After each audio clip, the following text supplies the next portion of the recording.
working hard to achieve things in your career, or maybe you own a business, or maybe you just have this audacious passion project that you're working on. Are you working alone on those things? Well, if you are, you're probably a lone wolf. I'm a lone wolf. I do that a lot. I love to spend time by myself, planning, creating, writing in my little den, and I feel all warm and cozy there. I spend most days, I come home from the gym, I'm still wearing my leggings, my shirt, my tennis shoes, usually I put on sandals, and I sit there with no makeup and a ponytail, and I am content as the lone wolf.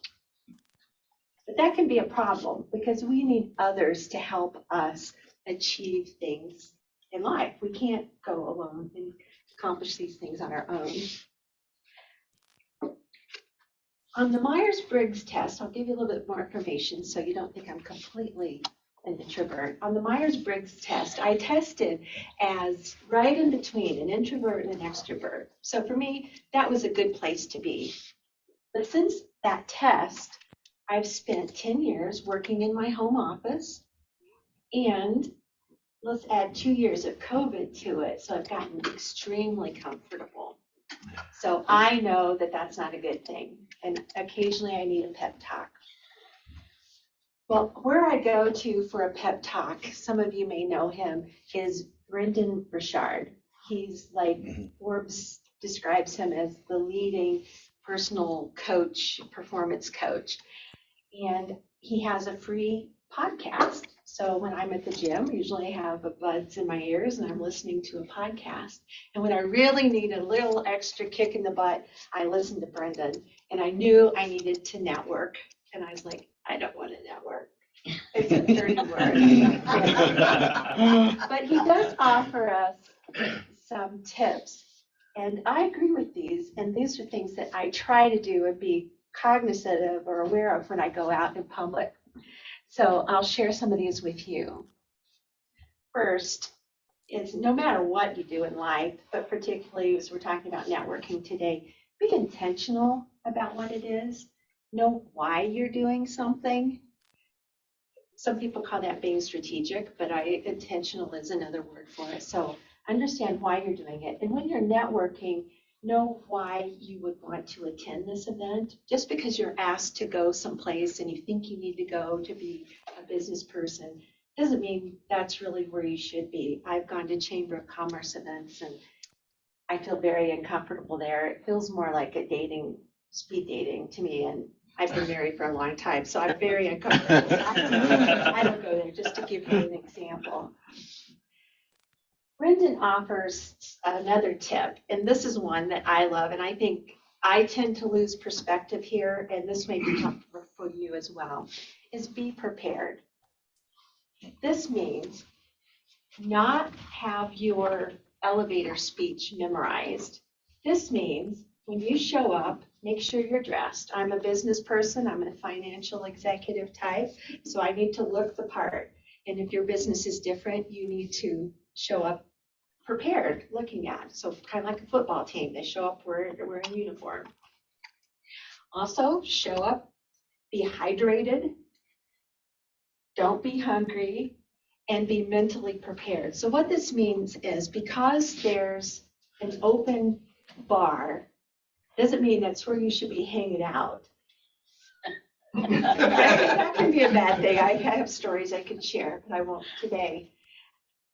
And also, don't show up hungry where you hit the buffet table and you're piling up this plate, because what ends up happening, you've got this cold drink in one hand that may be sweating, so you're holding a napkin around it. So you've got a drink in one hand, you've got this piled up, your hors d'oeuvre trays, and I really love those little chicken things that are on the skewers. And then you're trying to shake hands and pass out a business card. So probably just to fit in, you want to have something in one hand. I recommend, if you want to look like you're having a cocktail, a sparkling drink with a lime in it. People may think you have a gin and tonic, so you aren't being like judgy if they're having a little bit more to drink than you are. And also there are two types of network, and I think this is most important. There's the ones that show up of, this is about me, I'm nervous, I've got to have my elevator speech ready, I want to pass out as many cards as I can, I want to just let everybody know about me. That's not the right type of networker. The other one is the one who connects people. And Brandon refers to this person as the linchpin. So you go in with a different approach. You go in, how can I help others connect to others? And he even offers like a script. There's 4 steps that you can use to do this, to kind of make the point out. I think this will clarify it. And I'm going to use my script here. So what do you say? This is his 4th tip. Don't chit chat. Don't talk about the weather. Don't talk about the punch. And don't gossip. But do listen. So let's go through his 4-step scenario. So let's pretend you're attending a Girl Scout fundraiser event, and I'm going to read from my script. So here I am, here to meet somebody. This fundraiser is fantastic. Step 1, how did you hear about it? As you're speaking to the person. The person says, my friend Sally invited me. And then you say, well, why did you come? My friend Sally is a volunteer, and she shared how Girl Scouts provide endless opportunities for girls to lead and develop their leadership skills, whether it's running their cookie business or directing a team of volunteers. Oh, that's interesting. Oh, you know, that's a really, well, there's a lot of successful people here. So this is step 3. So step 2 is why did you want to come? Step 2 is why did you want to come? Step 3 is what do you do? So this is, I'm an attorney, I specialize in intellectual property rights, and they tell the person. So you can see that it starts a conversation going back and forth. So networking allows you to create a team of like-minded people. So when you get there, you start meeting these people. You know what motivates them, what they like to do, and why they show up at these events, and how maybe you can work with them to help them support their goals.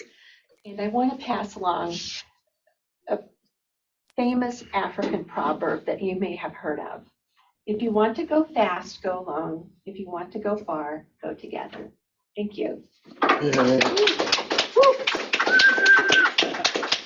Excellent. Thank you very much, Renita.